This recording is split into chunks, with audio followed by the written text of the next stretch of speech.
الحمد لله. الحمد لله وكفى وسلام على عباده الذين اصطفى.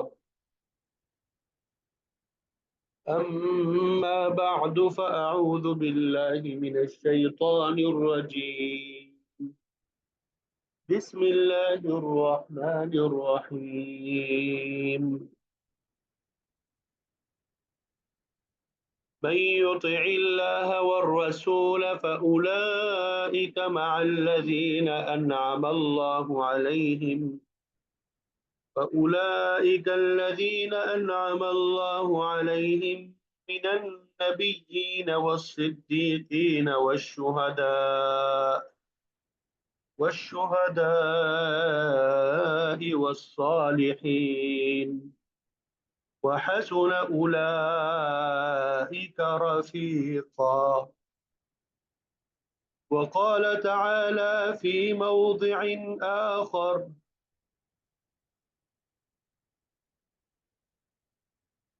وأطيعوا الله وأطيعوا الرسول وأولي الأمر منكم. وقال تعالى في موضع آخر: ولا تطع من أغفلنا قلبه عن ذكرنا واتبع هواه وكان أمره فرطا. صدق الله العظيم. میرے واجب الاحترام دوستوں، ساتھیوں، معزز خواتین و حضرات،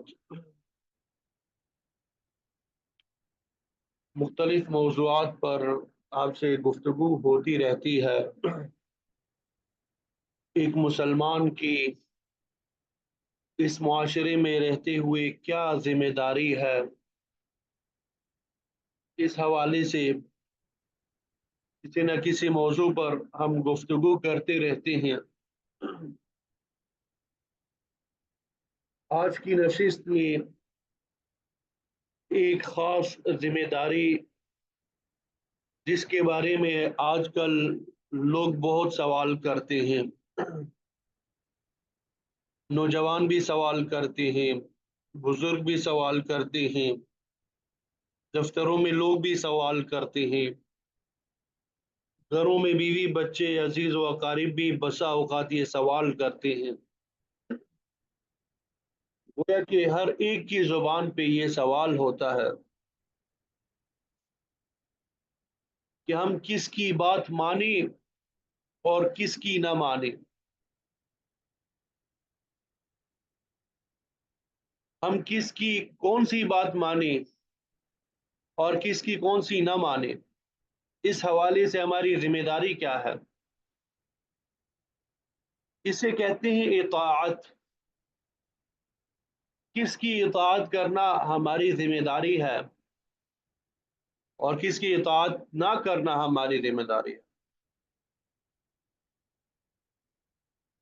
آج بسا اوقات انسان بہت الجھتا ہے، پریشان ہوتا ہے، کنفیوز ہوتا ہے کہ میں کس کی بات مانوں، باپ کی بات مانوں، ماں کی بات مانوں، اساتذہ کی بات مانوں، باہر معاشرے کی بات مانوں۔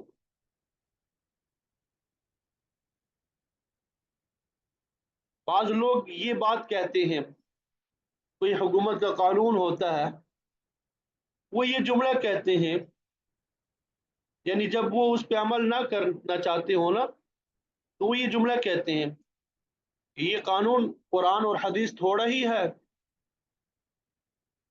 اس وجہ سے وہ حکومت کی اطاعت نہیں کرتے، قانون کی اطاعت نہیں کرتے۔ ان کے پاس یہ جملہ ہوتا ہے کہ یہ قرآن اور حدیث توڑا ہی ہے۔ اسی طرح بعض لوگ آپس میں معاہدہ کر لیتے، ایگریمنٹ کر لیتے ہیں،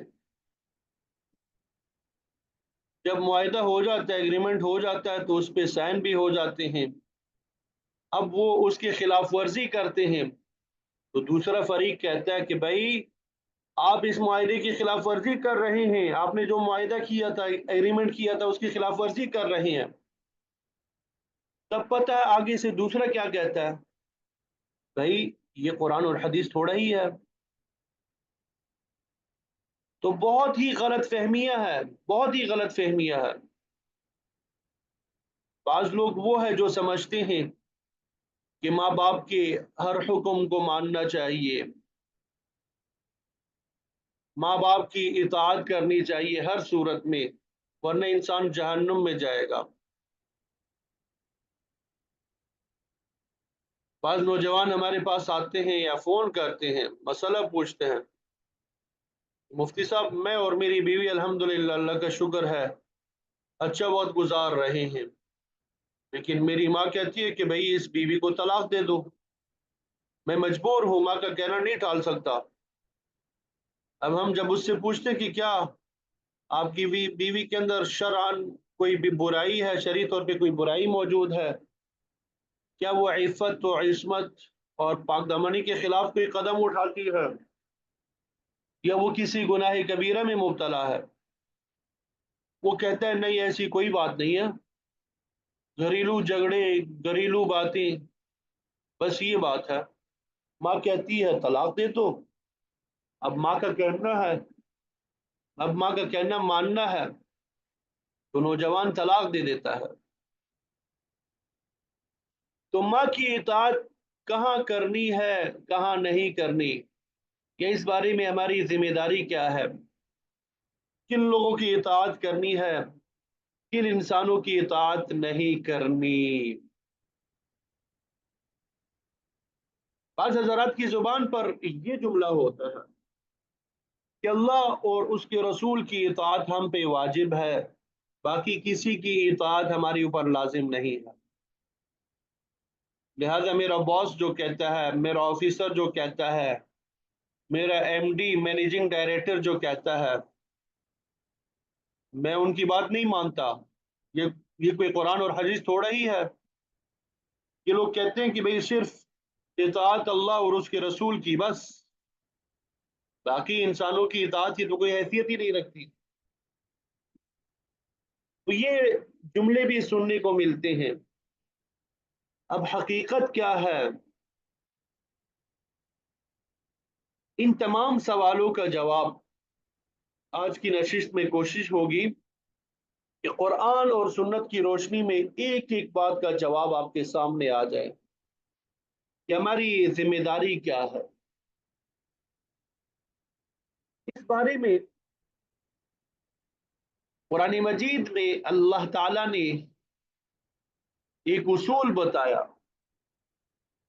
من یطع اللہ والرسول فأولئک مع الذین انعم اللہ علیہم من النبیین والصدیقین والشہداء والصالحین۔ اس آیت پہ آنے سے پہلے ایک اور بات بھی عرض کروں کہ بعض حضرات تھوڑی بہت عربی پڑھ لیتے ہیں، قرآن مجید کا ترجمہ بھی سیکھا ہوتا ہے، وہ بھی آ جاتا ہے، تو قرآن مجید میں دو الفاظ ملتے ہیں جہاں پہ وہ الجھ جاتے ہیں، کنفیوز ہو جاتے ہیں۔ ایک اطاعت اور ایک اتباع، ایک اطاعت اور ایک اتباع۔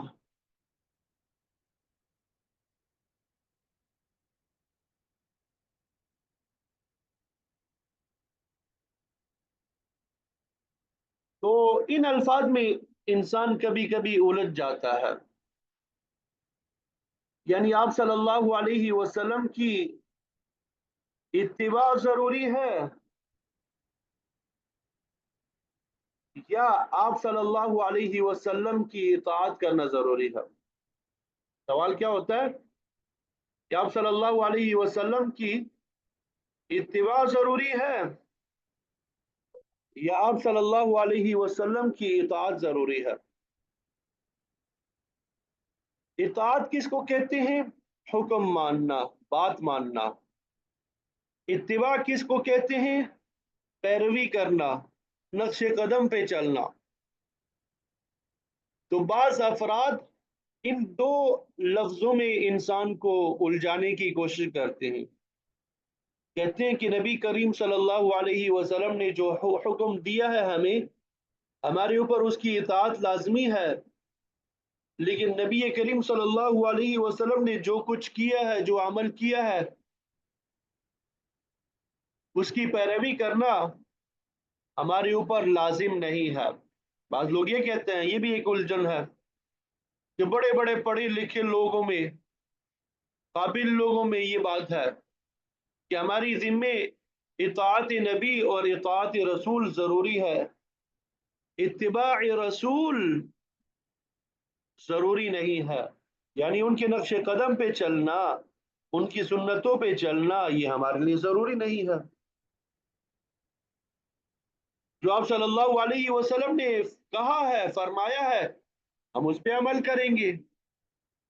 بعض لوگوں کا یہ نظریہ ہے، بعض لوگ یہ کہتے ہیں، تو اس کا جواب بھی اللہ تعالیٰ نے خود قرآن مجید میں دیا ہے، ہمیں ادھر ادھر جانے کی ضرورت ہی نہیں ہے، ہر ایک بات کا جواب قرآن اور حدیث میں خود موجود ہے۔ قل ان کنتم تحبون اللہ فاتبعونی یحببکم اللہ، جواب مکمل ہوا۔ اب صلی اللہ علیہ وسلم کو خطاب ہے، قل، آپ کہہ دیجیے اے نبی علیہ الصلوۃ والسلام، ان کنتم تحبون اللہ، اگر تم اللہ کے ساتھ محبت کرتے ہو، فاتبعونی، تو میری اتباع کرو۔ قرآن مجید میں اطیعوا اللہ و اطیعوا الرسول، رسول کی اطاعت کا حکم بھی ہے، اور اس آیت میں فاتبعونی، آپ صلی اللہ علیہ وسلم کی اتباع کا بھی حکم ہے۔ تو ان دونوں لفظوں کے درمیان لفظی طور پہ ہمیں کبھی نہیں الجھنا چاہیے۔ بالکل واضح سی بات ہے کہ جو آپ صلی اللہ علیہ وسلم نے کہا ہے، فرمایا ہے، اس پر بھی عمل کیجیے، اس کے مطابق بھی عمل کیجیے، اور جو آپ صلی اللہ علیہ وسلم نے کیا ہے، یعنی آپ کا عمل، اس کے مطابق بھی عمل کیجیے، لیکن اس کے اندر فرق کیجیے، ان دونوں کے درمیان تھوڑا فرق کیجیے کہ آپ صلی اللہ علیہ وسلم نے جس چیز کی تاکید فرمائی ہے، آپ صلی اللہ علیہ وسلم نے جس چیز کی تاکید فرمائی ہے وہ کیجیے، وہ سنت موقدہ ہے۔ جس کی تاکید نہیں فرمائی وہ سنت غیر موقدہ ہے۔ سنت غیر موقدہ، چاہے آپ وہ کام کریں یا نہ کریں، نہیں کریں گے تو گناہ نہیں ہوگا لیکن ثواب بھی نہیں ملے گا۔ جیسے عصر کی سنتیں غیر موقدہ، پڑھ لیں گے تو ثواب، نہیں پڑھیں گے تو کوئی گناہ نہیں۔ جمعے کی پہلی کی سنتیں اور بعد کی سنتیں موقدہ ہے، پڑھیں گے تو ثواب، نہیں پڑھیں گے تو گناہ۔ آپ صلی اللہ علیہ وسلم نے پوری زندگی تہبند باندھی ہے، دھوتی اور ازار باندھی، لیکن تاکید نہیں فرمائی، سنت غیر موقدہ۔ اب اگر کوئی انسان ساری زندگی تہمت نہ باندھے تو گنہگار نہیں ہوگا، اس میں کوئی اختلاف نہیں ہے، گنہگار نہیں ہوگا۔ اب صلی اللہ علیہ وسلم نے ساری زندگی کبھی شلوار نہیں پہنی، لیکن سراویل یعنی شلوار کو پسند فرمایا۔ حدیث میں شلوار کے لیے سراویل کا لفظ آتا ہے، تو یہ انسان شلوار پہنتا ہے، کوئی حرج کی بات نہیں ہے۔ مطلب جو فرض ہے اس کو فرض کا درجہ دیا جائے اطاعت میں، جو واجب ہے اس کو واجب کا درجہ دیا جائے اطاعت میں، جو سنت موقدہ ہے اسے سنت موقدہ کا درجہ دیا جائے اطاعت میں، سنت غیر موقدہ ہے اس کو سنت غیر موقدہ کا درجہ دیا جائے، جو جائز ہے اس کو جائز کا درجہ دیا جائے اطاعت میں۔ تو یہ اطاعت اور اتباع کا اصول ہے۔ یہ اصول نہیں ہے کہ سنت غیر موقدہ کو واجب اور فرض کا درجہ دے دیا جائے، یہ نہیں ہے کہ جائز کام کو فرض اور واجب کا درجہ دے کے لازم کر دیا جائے۔ جب جائز کام کو دین میں فرض اور واجب کا درجہ دیا جائے گا تو فوراً وہ بدعت کے حکم میں چلا جائے گا۔ اطاعت اور اتباع اس لیے کہ آپ صلی اللہ علیہ وسلم کی اطاعت بھی جہاں واجب ہے وہاں واجب ہے، جہاں سنت ہے وہاں سنت ہے، جہاں اتباع فرض ہے وہاں اتباع بھی فرض ہے، جہاں اتباع سنت غیر موقدہ ہے وہاں سنت غیر موقدہ ہے۔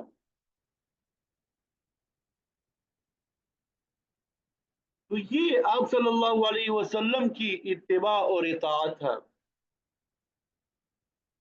پھر اللہ تعالیٰ نے قرآن مجید میں سمجھایا اطیعوا اللہ واطیعوا الرسول واولی الامر منکم، تو تم اللہ کی اطاعت کرو، رسول اللہ صلی اللہ علیہ وسلم کی اطاعت کرو، ان کا کہنا مانو، واولی الامر منکم، اور جو تم میں سے ذمہ دار ہے، حکمران ہے، اس کا کہنا مانو۔ لہذا انسان کا جو ذمہ دار ہے اس کا کہنا ماننا ہوگا، لیکن تب تک اگر وہ غلط بات کا حکم دے تو پھر ہم کیا کریں گے؟ اللہ تعالیٰ نے قرآن مجید میں سمجھایا ہے ماں باپ کے بارے میں، آپ صلی اللہ علیہ وسلم نے حدیث میں سمجھایا ہے، بہت واضح اصول دیے ہے، کوئی گول مول بات نہیں کی۔ اطاعت اور اتباع کے بارے میں آپ صلی اللہ علیہ وسلم نے فرمایا علی المؤمن السمع والطاعة ما لم یؤمر بمعصیہ، یہ ایک اصول دیا ہے، سیاہ ستہ کی احادیث میں یہ موجود ہے کتابوں میں، کہ مومن پر لازم ہے کہ وہ بات کو سنے اور اس کو مان لے جب تک کہ اس کو گناہ کا حکم نہ دیا جائے، جب تک کہ اس کو گناہ کا حکم نہ دیا جائے۔ اگر گناہ کا حکم دیا جائے تو وہاں نہیں ماننا چاہیے،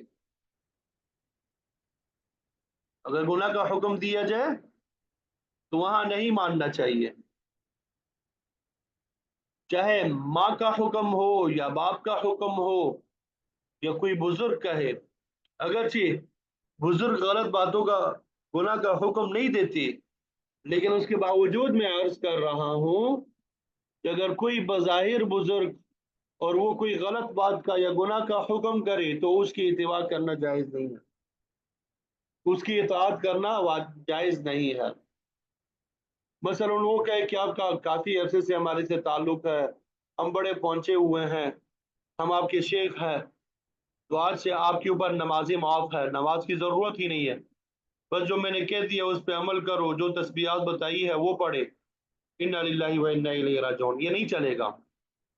معلوم یومر بمعصیہ، اگر وہ گناہ کا حکم دے تو اس کی اطاعت اور اتباع کرنا جائز نہیں ہے، اگر گناہ کا حکم دے تو رک جائے۔ گناہ کیا چیز ہے؟ اس میں بھی کوئی گول مول بات نہیں ہے، اللہ اور اس کے رسول کی نافرمانی، فرض اور واجب کام کو چھوڑنا یہ بھی گناہ، اور حرام کو کرنا یہ بھی گناہ۔ اسی لیے اگر ماں باپ یا کوئی شیخ یا بزرگ، میں نے پھر عرض کیا کہ جو بزرگ ہوتے ہیں وہ گناہ کا حکم نہیں دیتے، لیکن اس کے باوجود کہیں نظر آ جائے تو جائز نہیں ہے اس کی اطاعت کرنا۔ تو اگر وہ گناہ کا حکم کرے تو ان کی اطاعت کرنا جائز نہیں ہے۔ تو بالکل اسی طرح اولی الامر منکم، کہ جو آپ کے معاشرے میں ذمہ دار ہے، آپ کے ادارے میں جو ذمہ دار ہے، ان کا کہنا ماننا ہوگا، ان کا کہنا کیا کرنا ہوگا؟ ماننا ہوگا، ان کی اطاعت کرنی ہوگی جب تک کہ وہ گناہ کا حکم نہیں دیتے۔ اسی لیے بہت سے محقق علماء نے یہ بات لکھ دی کہ ٹریفک کے جو اشارے بنائے گئے ہیں، اگر اس اشارے پہ رک جائے یا اس اشارے پہ چل پڑے تو اگر کوئی ان اشاروں کی خلاف ورزی کرے گا تو وہ اس آیت کی خلاف ورزی کرے گا، گنہگار ہوگا۔ اب اگر کوئی کہہ دے کہ یہ سرخ نشانی ہے، سرخ اشارہ ہے، اس پہ رکنا چاہیے، یہ کوئی قرآن اور حدیث تھوڑا ہی ہے، تو آپ کہہ دیجئے کہ جی ہاں یہ قرآن ہے، اطیعوا اللہ واطیعوا الرسول واولی الامر منکم، تم میں سے جو ذمہ دار ہے اس کی بات مانو، تم میں سے جو ذمہ دار ہے اس کی بات مانو، کب تک؟ جب تک کہ وہ ناجائز کام کا حکم نہیں دیتا۔ ہاں کوئی قانون اگر ظلم پہ مبنی ہو، ایسی صورت میں کیا کیا جائے؟ پھر اطاعت کی جائے کہ نہ کی جائے؟ ہم سے تو پیسے لیتے ہیں لیکن ہم پہ خرچ نہ کریں، اچھا جی پھر ہم بجلی چوری کریں گے، گیس چوری کریں گے، جتنا ہم پے کرتے اتنا ملتا نہیں ہے اس لیے ہم چوری کریں گے۔ جی نہیں، آپ صلی اللہ علیہ وسلم نے اس کے لیے بھی اصول فرمایا۔ آپ نے فرمایا، جب ایک صحابی نے سوال کیا، یا رسول اللہ اگر ہمارے اوپر جو ذمہ دار ہے اگر وہ ہم پہ ظلم کرے، ہمارا حق ادا نہ کرے، کیا ہمیں ان کا حق ادا کرنا چاہیے؟ مشکات شریف میں باب الامر یعنی حکومت کا بیان، اس میں یہ حدیث کے الفاظ آئے ہیں، وہ عرض کر رہا ہوں۔ آپ صلی اللہ علیہ وسلم نے فرمایا، ہاں اگرچہ وہ تم پہ ظلم کرے لیکن تم ان کا حق ادا کرتے رہو، وہ اللہ تعالیٰ کے ہاں جواب دہ ہوں گے۔ آپ اپنا حق ادا کرتے رہے جو آپ کے ذمے ہیں۔ اگر یہ انسان اپنا حق ادا نہ کرے، جیسا کہ آج کل ہو رہا ہے اور معاشرے میں یہ ایک وبا بن چکی ہے، تو یہ انسان جب اپنا فرض ادا کرتا رہے گا تو معاشرے میں ایک رجحان بنے گا کہ ہر شخص اپنا فرض ادا کرے گا، اور جن قوموں میں ایسا ہوا وہاں آج ان کا پل بھی نظر آ رہا ہے۔ تو بات جو ہے مان کر چلنی ہے۔ کب تک بات مانی جائے؟ جب تک کہ گناہ کا حکم نہ دیا جائے۔ تو اسی لیے جو قوانین کسی ادارے کے ہوتے ہیں ان کی پابندی کرنا یہ بھی ضروری ہے۔